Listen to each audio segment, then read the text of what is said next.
For some reason, I have a connection with this new Strangers franchise. Well, I say for some reason, me and my mate will watch these films in cinema every time. No matter where we are, how far we have to travel so we can watch it together, we will be there. We did it for the Strangers Chapter 1 last year. That was, funnily enough, my mate's first ever horror film in the cinemas, which is a great one to start off with. And we both left that film saying the same thing, that was so bad, but I can't wait for the next. And we said the exact same thing again for Strangers Chapter 2. In The Strangers Chapter 2, Maya is still trying to escape the 3 masked strangers in which attacked and terrorised her and Ryan in Chapter 1. Normally, when I write the little plot synopsis for each film, it's about 3 lines-ish on a Word document, but this one wasn't even 2, because it feels like nothing really happened. Of course, we don't know what's coming in Chapter 3, but this for sure feels like a filler movie to set up the 3rd one.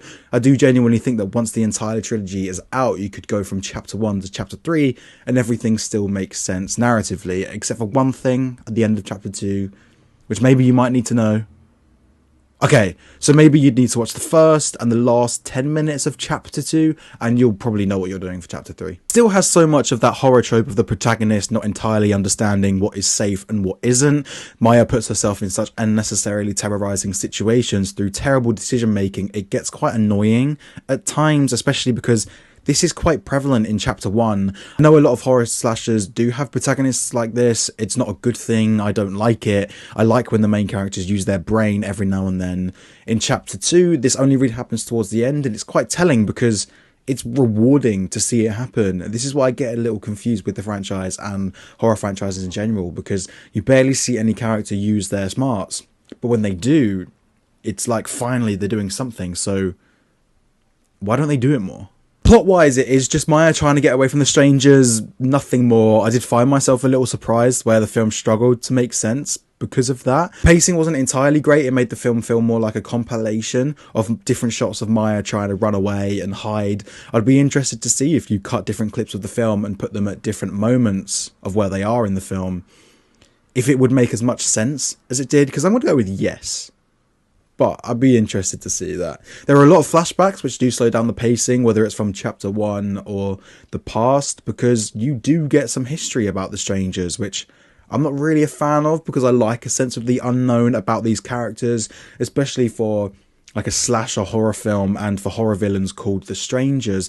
It doesn't make sense where we're learning more about them. We're learning their history so they don't feel like strangers. It doesn't make sense to me.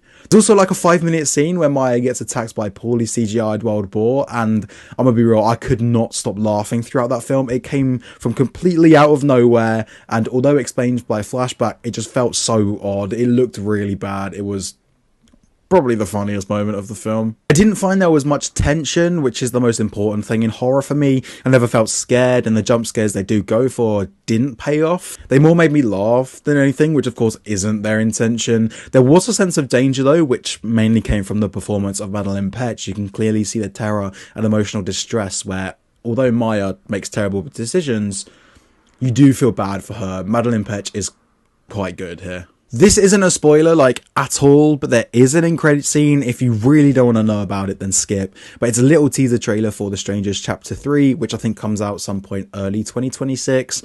That's an expected release date. I don't think we have an actual release date, but it made Chapter 2 even more confusing. You'll see it when the teaser gets released publicly, and when it does, I'll be able to watch it again and, you know, see if I was right with that. But it doesn't feel like they're actually going to use anything from Chapter 2.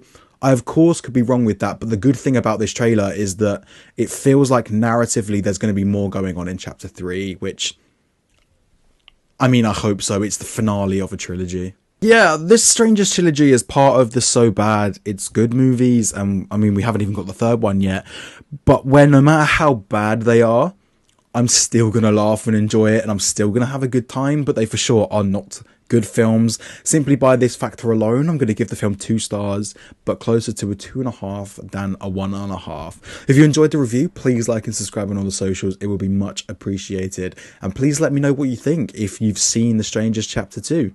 I'll see you in the next.